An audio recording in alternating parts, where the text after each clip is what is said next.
Welcome to my channel the Bengal computer tutorial. আজকে এই ভিডিওর মাধ্যমে আমি আপনাদের সঙ্গে এক্সেলে কয়েকটি বিশেষ টিপস শেয়ার করব, যেগুলো কিন্তু আপনার অফিসিয়াল কাজে এবং আপনার পার্সোনাল কাজেও কিন্তু এটা খুবই হেল্পফুল হবে।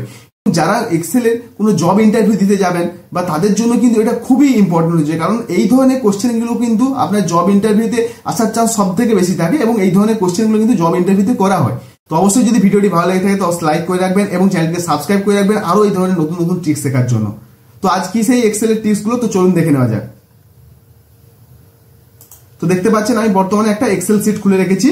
এখানে বাম দিকে রয়েছে সিরিয়াল নাম্বার এবং এদিকে রয়েছে এমপ্লয়ি নেম।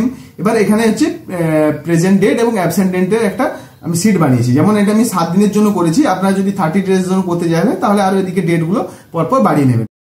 তো এখানে ধরুন এখানে এমপ্লয়ি নাম অনুযায়ী ডে 1 ডে 2 তে আমি কিছু প্রেজেন্ট লিখেছি, যারা যেদিন প্রেজেন্ট ছিল, এবং এখানে অ্যাবসেন্ট যাদের অ্যাবসেন্ট যেদিন ছিল সেগুলোকে এ লিখেছি আর প্রেজেন্ট গুলোকে পি লিখেছি।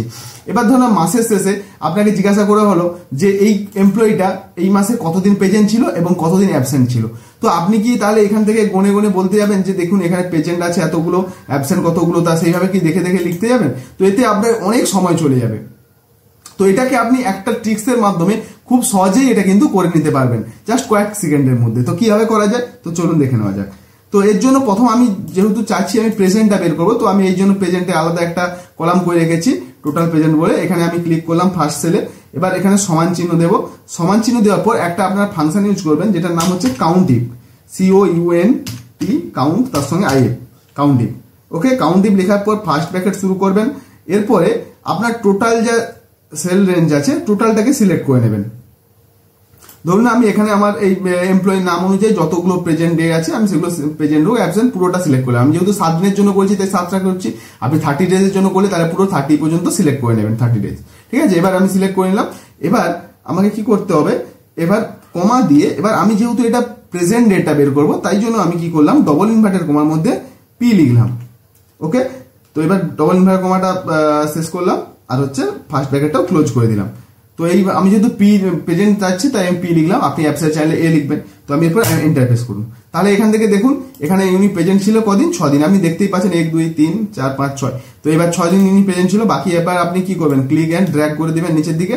তো আপনার প্রত্যেকটা এমপ্লয়ি এই মান্থে কতদিন প্রেজেন্ট ছিল সেই নাম্বারটা চলে আসবে। এবার সেম ভাবে যদি আপনি অ্যাবসেন্ট কাউন্ট করতে চান তো সেম ভাবে একই রকম করবেন, সমান দিবেন COUNT কাউন্টিভ, তারপর ব্র্যাকেট শেষ করবেন এবং এরপরে আপনি কি করবেন, সেম ভাবে আপনার পুরো ডেটাটাকে যেগুলো মান ডে ওয়াইজ সিলেক্ট করে নেবেন। এরপর কমা দিয়ে ডবল ইনভার্টেড কমার মধ্যে আপনি কি করবেন, এখানে এ লিখবেন, কারণ আমি যেহেতু অ্যাবসেন্ট বের করতে চাইছি তাহলে আমি এ লিখলাম এই জন্য। তারপর ডবল ইনভার্টেড কমা শেষ করে ব্র্যাকেটটা ক্লোজ করে আপনি এন্টার প্রেস করে দিন। দেখুন ইনি অ্যাবসেন্ট ছিলেন কদিন, 1 দিন। এবার এইভাবে আপনি নিচের দিকে ক্লিক এন্ড ড্র্যাগ করে দিন, তাহলে অটোমেটিক দেখতে পাবেন যে কে কতদিন মাসে অ্যাবসেন্ট ছিল। তো এই ট্রিক্সটা কিন্তু খুবই হেল্পফুল হবে এবং এই ধরনের কোশ্চেন কিন্তু খুবই এক্সেলে করা হয়, এগুলো অবশ্যই আপনাদের হেল্প করবে খুব। তো এবার আমার নেক্সট টিপসটা কি, এবার হচ্ছে 2 নম্বর টিপস। 2 নম্বর টিপসে কি আছে, তো এখানে ধরুন আমি ডেট লিখে রেখেছি, বিভিন্ন কারণে যে কোনো ডেট লিখতে পারেন আপনি। আমি এখানে কিছু ডেট লিখেছি যার মধ্যে বিভিন্ন ইয়ার রয়েছে, ডে আছে আর মান্থ রয়েছে। তো এবার আপনার এখানে 3টে আমি কলাম নিয়েছি, একটাতে হচ্ছে ডে, মান্থ আর ইয়ার বের করার জন্য। ধরুন না এই যে ডেট থেকে আপনাকে বলা হয় এই দিনটা কি ছিল, বলা হলো যে আপনার এই যে ডেট আছে এর মান্থটা কি আর ইয়ারটা কি। এবার আপনি যদি দেখে দেখে এখানে লিখতে যান যে 5 মানে তাহলে কি হচ্ছে জানুয়ারি ফেব্রুয়ারি মার্চ এপ্রিল মে। তো আপনি যদি এই 5টা দেখে আপনি এখানে মে লিখছেন, এখানে আবার সালে 2003 লিখছেন, তো এইভাবে করতে করতে আপনার অনেক সময় চলে যাবে। তো এটাকে আপনি জাস্ট খুব সহজেই একটা ট্রিক্স ব্যবহার করে এটা করে নিতে পারবেন। তো কিভাবে, তো দেখুন, তো আমি ফার্স্ট আমি ডের জন্য ইউজ করছি। তো আমি আগে সমান চিহ্ন দিলাম। সমান চিহ্ন দেওয়ার পর এখানে কি লিখবো, টেক্সট, TEXT। ওকে, এখানে কি লিখলাম টেক্সট, তারপর ফার্স্ট ব্র্যাকেট শুরু করলাম, দিয়ে আমার যে ডেটটা রয়েছে সেই ডেটটা আমি সিলেক্ট করে নিলাম। এবার আমি কি করলাম, এখানে একটা কমা দিলাম। দেওয়ার পরে এবার ডবল ইনভার্টেড কমা দিলাম শিফট চেপে। দেওয়ার পর যেহেতু আমি এখানে ডে বের করব তাই আমি কি লিখলাম, 4টে ডি লিখলাম পরপর, 1 2 3 4। ওকে, 4টে ডি লিখলাম। এরপর ডবল ইনভার্টেড কমাটা শেষ করলাম, তারপরে ফার্স্ট ব্র্যাকেটটা ক্লোজ করে দিলাম। এবার হচ্ছে এন্টার প্রেস করলাম। দেখুন যা আমি এন্টার প্রেস করলাম সঙ্গে সঙ্গে দেখতে পাচ্ছেন যে আমার ওই যে ডেটে ওটা কি বার ছিল, মানে কোন দিনটা, সেই ডেটা আমার চলে এসছে। তো একইভাবে আপনি এবার ক্লিক এন্ড ড্র্যাগ করে দিতে পারেন নিচের দিকে, তাহলে সবের হচ্ছে আপনার ডেটা চলে আসবে ডেট থেকে। তো একইভাবে আপনার যদি মান্থ বের করতে বলা হয় তাহলে কি করবেন, আবার সমান দেবেন একই রকম, TEXT টেক্সট লেখার পর ফার্স্ট ব্র্যাকেট শুরু করবেন। করার পরে আপনার যে ডেটটা রয়েছে সেই ডেটটার উপর ক্লিক করে দেবেন। দেওয়ার পরে এখানে কমা দেওয়ার পরে যেহেতু আমি মান্থ বের করতে চাইছি, তাহলে আমরা এখানে শিফট চেপে ডবল ইনভার্টেড কমা দিলাম এবং এখানে আমরা 4টে এম লিখবো, 1 2 3 4, 4টে এম লিখলাম। এবার কি করব, তারপরে ডবল ইনভার্টেড কমা শেষ করে ব্র্যাকেট ক্লোজ করে জাস্ট এন্টার প্রেস করব। দেখুন এন্টার প্রেস করার সঙ্গে সঙ্গে আমার এটা কোন মাস, যেহেতু 5 ছিল তার মানে হচ্ছে মে মাস, দেখুন অটোমেটিক চলে এসছে। তাহলে আপনার কাউন্ট করার কোনো প্রয়োজন নেই, এবার ক্লিক এন্ড ড্র্যাগ করে দিন, দেখুন অটোমেটিক তাহলে আমার এখানে সমস্ত মাসগুলো চলে এসেছে। সেম ভাবে আপনি ইয়ারটাও করতে পারবেন, সমান দিবেন টেক্সট লেখার পরে এখানে কিন্তু ফার্স্ট ব্র্যাকেট শুরু করবেন, করার পরে তাহলে আপনার ডেটটা দেওয়ার পরে শুধু একটুই চেঞ্জ করতে হবে, ডবল ইনভার্টেড কমার মধ্যে এখানে আপনি 4টা ওয়াই লিখবেন, 4টা ওয়াই লিখে ব্র্যাকেট ডবল ইনভার্টেড কমাটা শেষ করে ফার্স্ট ব্র্যাকেটটা শেষ করে এন্টার প্রেস করুন। দেখুন আপনার সালটাও চলে এসছে। তো এবারে নিচে ক্লিক এন্ড ড্র্যাগ করে দিলে অটোমেটিক সমস্ত ইয়ারগুলো চলে আসবে। তো এইভাবে কিন্তু আপনি কোনো ডেট থেকে সহজেই ডে, মান্থ এবং ইয়ারটাকে আলাদা করতে পারবেন। তো আশা করি এই টিপসটাও আপনাকে খুব হেল্প করবে। তো এবার আমাদের নেক্সট টিপসটা কি, তো দেখুন এখানে আমি কি করেছি যে এখানে একটা নেমে হচ্ছে গিয়ে বিভিন্ন এমপ্লয়ীদের নাম লিখেছি এবং ডান দিকে ধরুন তাদের মান্থলি স্যালারি রয়েছে। এবার ধরুন আপনার বস বা আপনার অফিসে কেউ কলিগ জিজ্ঞাসা করলো যে তার মান্থলি স্যালারিটা কত, ঠিক আছে, বা আপনাকে তার মান্থলি স্যালারিটা এখানে পুট করার জন্য একটা বক্স দিয়েছে যে এখানে যেমন আমি এটা কালার করে রেখেছি ইয়েলো কালার। তো এখানে হচ্ছে কোনো এমপ্লয়ির নাম লিখলে এই যে ডান দিকের যে বক্সটাতে ধরুন তার এখানে মান্থলি স্যালারিটা চলে আসবে। তাহলে কি হবে, আপনাকে এখানে দেখে দেখে আর লেখার প্রয়োজন হবে না বা খুঁজে বের করার দরকার নেই। তো আপনি এটা সহজেই করে নিতে পারবেন। তো কিভাবে, এর জন্য আপনি কি করবেন, ফার্স্ট হচ্ছে গিয়ে সমান চিহ্ন দেবেন। সমান চিহ্ন দেওয়ার পরে আপনি এখানে একটা ফাংশন ইউজ করবেন যার নাম হচ্ছে VLOOKUP, VLOOKUP, VLOOKUP ফাংশন লিখলেন। এরপরে ফার্স্ট ব্র্যাকেট দেবেন, তারপরে এবার যে সেলটাতে আপনি নামটা লিখে সার্চ করবেন, যেহেতু আমি এই জন্যই কালার করে রেখেছি, তো আপনি এই যে ইয়েলো কালার বক্সটা যেখানে নাম লিখে সার্চ করবেন এমপ্লয়িতে, সেই বক্সটায় ক্লিক করলাম। তো এখানে আপনার যে ডেটাটা দরকার হবে সেই ডেটা অনুযায়ী আপনি একটা বক্স বানিয়ে নেবেন, কমা দেবেন। কমা দেওয়ার পরে টোটাল যা নাম সহ স্যালারি আছে আমি টোটালটা সিলেক্ট করলাম, আপনার টোটাল ডেটাটা সিলেক্ট করতে হবে। এক্সট্রা আপনি করে রাখতে পারেন, কোনো সমস্যা হবে না। এরপর কমা দেবেন। কমা দেওয়ার পর আমি যেহেতু মান্থলি স্যালারিটা বের করতে যাচ্ছি, তো স্যালারিটা আপনি দেখতে পাচ্ছেন যে এ থেকে বি অর্থাৎ 2 নম্বর কলামে রয়েছে। তো আমি এখানে কি লিখলাম, কমা দিয়ে 2 লিখলাম। আপনার যত নম্বর কলামে থাকবে আপনি সেই সংখ্যাটা এখানে পুট করে দেবেন। তারপর কমা দিয়ে এখানে 0 লিখবেন।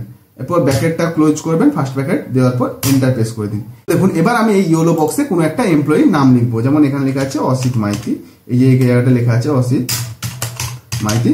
দেখুন আমি যা এন্টার প্রেস করলাম তার দেখুন মান্থলি স্যালারিটা চলে এলো। তাহলে এর ফলে কি হচ্ছে, আমাকে কোনো ডেটা থেকে এখানে খুঁজে বের করতে হচ্ছে না, জাস্ট আমি একটা ফর্মুলা ইউজ করলাম। এখানে এবার যে কোনো নাম আমি টাইপ করব, তাহলে আমি এখানে চলে আসবে। আপনি এখানে আরো একটা নাম আমি দেখিয়ে দিচ্ছি সার্চ করে, যেমন এখানে লেখা আছে কমল দিন্দা। তো আমি এখানে একটা এমপ্লয়ির নাম টাইপ করলাম, কমল দিন্দা, দেখে আমি এন্টার প্রেস করলাম। সঙ্গে সঙ্গে দেখুন ইনার হচ্ছে মান্থলি স্যালারিটা চলে এলো। এবার আমি এটা মান্থলি স্যালারি ওয়াইজ দেখিয়েছি, আপনি এটা যে কোনো ডেটার রেসপেক্টে কিন্তু এই ধরনের একটা VLOOKUP লাগিয়ে কিন্তু খুব সহজে একটা ডেটাকে সহজে খুঁজে বের করতে পারবেন। আশা করি এই টিপসটা আপনাদের ভালো লাগবে। তো নেক্সট টিপসটা দেখে নেবো। এরপর ধরুন না এখানে আপনাকে অ্যাকাউন্ট নম্বর আর এখানে নেম বসাতে বলা হয়েছে। তো দেখবেন আপনারা লক্ষ্য করে কিছু কিছু ব্যাংক অ্যাকাউন্টে দেখবেন সামনের দিকে অনেকগুলো করে জিরো থাকে, বা এটা আমি অ্যাকাউন্ট নাম্বারের ক্ষেত্রে দেখাচ্ছি। আপনি এটা যে কোনো নাম্বারের জায়গায় অনেক সময় গেলে দেখবেন আপনার সমস্যা হয় নাম্বার লিখতে গেলে, যখন যেখানে দেখুন সামনে জিরো থাকে অনেকগুলো। তো আপনি যখন এখানে অ্যাকাউন্ট নাম্বার লিখবেন, ধরুন আমি 0 দিয়ে শুরু, এবার যে কোনো নাম্বারের ক্ষেত্রে আপনি করতে পারেন। ধরুন এখানে 00 3টে 0 আছে, তারপর ধরুন কোনো একটা নাম্বার রয়েছে। তো আপনি যখন এইটা 3টে 0 দিয়ে লেখার পর নাম্বারটা টাইপ করে দিলেন ঠিকঠাক ভাবে, এবার বাইরে যখনই ক্লিক করবেন তখনই দেখবেন এখান থেকে কিন্তু জিরোগুলো আউট হয়ে গেছে। দেখছেন আপনি ফর্মুলা বারে দেখুন এখানেও কিন্তু জিরোগুলো আউট হয়ে গেছে। নেক্সট ভাবে আপনি আবার যখন যাই একটা 0 দিক বা 2টা দিক আপনি যাই লিখুন, ধরুন এখান থেকে কোনো একটা সংখ্যা দিচ্ছেন, তো এটাও দেখুন সঙ্গে সঙ্গে কিন্তু অটোমেটিক জিরোটা এখান থেকে ডিলিট হয়ে যাচ্ছে। আপনি লিখছেন কিন্তু তারপরে ডিলিট হয়ে যাচ্ছে বাইরে ক্লিক করার সঙ্গে সঙ্গে। এটা মেনলি হচ্ছে ডেট অফ বার্থ লেখার সময় কিন্তু এই সমস্যাগুলো হয়, কারণ ডেট অফ বার্থ তো দেখবেন অনেক সময় প্রথমে 0 দিয়ে থাকে ডেটগুলো। তো এই ধরনের সমস্যাকে আপনি কিভাবে সলিউশন করবেন, তো এর জন্য দেখুন কোনো কিছু নাম্বারের আগে 0 লেখার জন্য আপনার কিন্তু নর্মাল 0 লিখলে ওটা অটোমেটিকই চলে যাবে। তো এর জন্য আপনি কি করবেন, প্রথমে একটা সিঙ্গেল ইনভার্টেড কমা অ্যাড করবেন, সিঙ্গেল ইনভার্টেড কমা, ঠিক আছে। দেওয়ার পর আপনি দেখুন এবার 0 দিয়ে আপনি যা ইচ্ছা সংখ্যা লিখুন, দেখুন আর এবার কিন্তু দেখুন জিরোগুলো রয়ে যাচ্ছে। সেম আমি একটা লিখে দেখাচ্ছি, দেখুন সিঙ্গেল ইনভার্টেড কমা দিলাম, ফার্স্টে দেখুন এই ধরনের 3-4টে 0 দিলাম, এবার দেখুন এখানে সংখ্যা লিখলাম, তো দেখুন আমার কিন্তু জিরোগুলো সমস্ত কিছু থেকে যাচ্ছে। তো এই টিপসটা আশা করি আপনাদের খুবই কিন্তু পার্সোনাল কাজের জন্য হেল্প করবে। তো এবার আমার নেক্সট টিপসটা কি, দেখুন এখানে আমার কতগুলো নাম্বার লেখা রয়েছে। তো আপনি দেখবেন যখন কোনো একটা নাম্বার, দেখুন এই যে নাম্বারটাতে অনেক ডিজিট রয়েছে, ঠিক আছে, যখন দেখবেন 10টার বেশি বা 12টার বেশি ডিজিট আপনি লিখবেন তখন দেখবেন এরকম ই প্লাস দিয়ে এখানে 13 দেখাবে, যখন মানে কি নাম্বারটা তার লিমিটটা ক্রস করে গেছে। তো আপনি দেখুন যখন এই 10 কি 12টার বেশি নাম্বার লিখবেন তখন দেখবেন এইভাবে কিন্তু আপনার মেসেজগুলো শো করবে বা নাম্বারগুলো এইভাবে শো করবেন। আপনি ভাবছেন হয়তো কলামটা বড় করে দিলে কি হয়ে যাবে, দেখুন কলাম আমি কত বড় করলাম মানে উইথড্রাকে, কিন্তু এতে কোনো পরিবর্তন হয়নি। তো আপনি যখনই এরকম যখন সংখ্যাগুলো অনেক বেশি সংখ্যা একটা সেলে টাইপ করেন তখন কিন্তু আপনার এই সমস্যাগুলো হয়ে যাবে। তো আপনি এটাকে সলিউশন করবেন কি করে, আপনি চাচ্ছেন পুরো সংখ্যাটা এখানে শো করতে, আপনি ফর্মুলা বারে দেখতে পাচ্ছেন কিন্তু অথচ আপনার এইখানে সেলে কিন্তু আপনি দেখতে পাচ্ছেন E+13। তো এটা দেখতে খারাপ লাগছে, আপনি তো বুঝতেই পারবেন এটা কি আছে। তো এটাকে সলিউশনটা কিভাবে করবেন দেখুন, এখানে একটা ফর্মুলা ইউজ করবেন, এখানে কিন্তু সমান চিহ্ন দিবেন, দেওয়ার পরে এখানে কি লিখবেন ট্রিম, TRIM, ট্রিম লেখার পর ফার্স্ট ব্র্যাকেট শুরু করবেন, করার পর এখানে সেই যে নাম্বারটা আপনি শো করতে চাইছেন সেই নাম্বারটা এখানে সিলেক্ট করে দিবেন, জাস্ট আর কিছু নয়। এবার ব্র্যাকেটটা ক্লোজ করে দিবেন, দিয়ে এন্টার প্রেস করে দিন। দেখুন এই সেলে যতগুলো নাম্বার ছিল আমার কিন্তু টোটাল নাম্বারটা এখানে শো করছে। তো আপনিও কিন্তু এইভাবে আপনার যখন বেশি নাম্বার নিয়ে কাজ হবে তখন কিন্তু যদি এরকম মেসেজ আসে বা এরর আসে তো আপনি এখানে এই যে ট্রিম ফাংশনটা আমি যেভাবে দেখালাম এটা ইউজ করে কিন্তু আপনি টোটাল সেলে যা নাম্বার থাকবে সেটা কিন্তু খুব সহজেই প্রেজেন্ট করতে পারবেন। আশা করি এই টিপসটা আপনাদের অনেকখানি হেল্প করবে। তো এবার আমাদের নেক্সট টিপে চলে যাব। দেখুন নেক্সট টিপসটা কি, ধরুন এখানে আমি একটা সেলসম্যানের রেকর্ড রেখেছি, ওকে, সেলসম্যানের এখানে নাম রয়েছে, তো এখানে সেলস অ্যামাউন্ট রিপোর্ট রয়েছে, আর এখানে ধরুন ইনসেন্টিভ রয়েছে। তো আমি যেটা ইনসেন্টিভটা বের করলাম, তো আমি এটাকে ডিলিট করে দিচ্ছি আপনার দেখার জন্য। তো ধরুন না এখানে সেলস অ্যামাউন্ট রয়েছে, তো এবার আপনাকে বলা হলো যে ধরুন না এখানে যে সেলসম্যান গুলো এই মান্থে 1 লাখ টাকার উপরে সেলস করেছে তাদেরকে হয়তো আপনি একটা ইনসেন্টিভ দিতে চাইছেন, যা অ্যামাউন্ট তারা সিলেক্ট মানে সেল করেছে তার হয়তো 5% ইনসেন্টিভ হিসাবে আপনি স্যালারির সঙ্গে তাদের দিতে চাইছেন। তো আপনি কি করবেন, এখানে দেখুন শর্ত আছে দুটো, এক হচ্ছে কি যে আপনার যে সেলস অ্যামাউন্টটা সেটাকে 1 লাখের বেশি হতে হবে, এবং আপনি যে ইনসেন্টিভটা দিবেন সেটা হচ্ছে ওই যে অ্যামাউন্ট তিনি সেল করেছেন সেই অ্যামাউন্টের উপর 5% আপনি তাকে ইনসেন্টিভ দিতে চাইছেন। তো এখানে যখন এরকম কোনো শর্ত আসবে, যখন যখন ডেটাকে ফরম্যাটিং করার জন্য যখন এরকম কোনো শর্ত চলে আসবে তখন আমরা ইফ ফাংশন ইউজ করে এটা সহজেই করে নিতে পারবো। তো কি হবে দেখুন, একটা ইফ ফাংশন দিয়ে কিন্তু আমি দুটো শর্তকে একসঙ্গে এক জায়গায় করে নিচ্ছি। দেখুন এখানে আমি ক্লিক করলাম যে প্রথম সেলটাতে, এবার এখানে আমি সমান দিলাম, সমান দেওয়ার পর এখানে কি দেবো ইফ ফাংশন দিলাম, ফার্স্ট ব্র্যাকেট শুরু করলাম। এবার আমি আমার যে কন্ডিশনটা সেটা কার উপরে হচ্ছে না সেলস অ্যামাউন্ট রিপোর্টের উপর। তো আমি প্রথম সেলস অ্যামাউন্টটা সিলেক্ট করলাম, যা আছে আমার এটা দেখার কোনো প্রয়োজন নেই, যাই থাক না কেন এটা আমি প্রথমটা সিলেক্ট করলাম। এরপরে আমি কি করব যে এখানে আমার শর্তটা কি বলা হয়েছিল যে এই যে সেলস অ্যামাউন্টটা সেটা যেন 1 লাখের বেশি হয়, তাই জন্য আমি কি করলাম অ্যামাউন্টটা সিলেক্ট করার পর গ্রেটার দেন দিলাম, দিয়ে আমি কি করলাম 1 লাখ লিখলাম। তো এখানে আপনার যে কন্ডিশনের উপর করতে চাইছেন সেই অ্যামাউন্টও দিতে পারেন বা সেই কন্ডিশনটা এখানে দিয়ে দিবেন। আমি এখানে 1 লাখ যেহেতু সেট করেছি তাই আমি এখানে 1 লাখ দিয়েছি। তো এবার আমি এখানে কি দেবো, কমা দেবো। কমা দেওয়ার পর আমার আরেকটা শর্তটা কি ছিল যে এই অ্যামাউন্টে যে অ্যামাউন্টটা তিনি সেল করছেন তার 5% টাকা তার হচ্ছে ইনসেন্টিভ হবে। তো আমি কি করলাম, তো এই টাকাটার ঘরে ক্লিক করলাম গুণিত 5%, তাহলে আমি এখানে কি দিলাম 5% চিহ্ন দিয়ে দিলাম, দিয়ে আমি ব্র্যাকেটটা ক্লোজ করে দিলাম।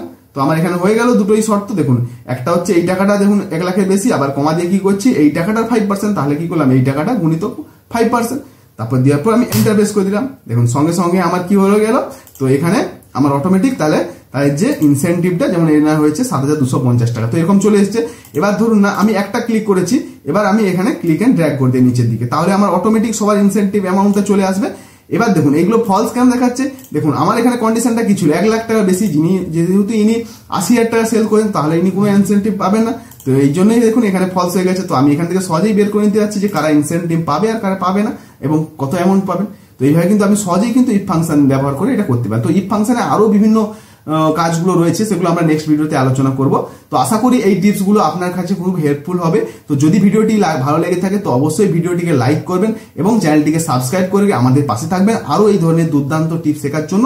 শুধু এক্সেল ছাড়াও কম্পিউটারের সমস্ত রকমের টিপস অ্যান্ড ট্রিক্স শেখার জন্য আমাদের চ্যানেলে অবশ্যই সাবস্ক্রাইব করে রাখবেন। ধন্যবাদ।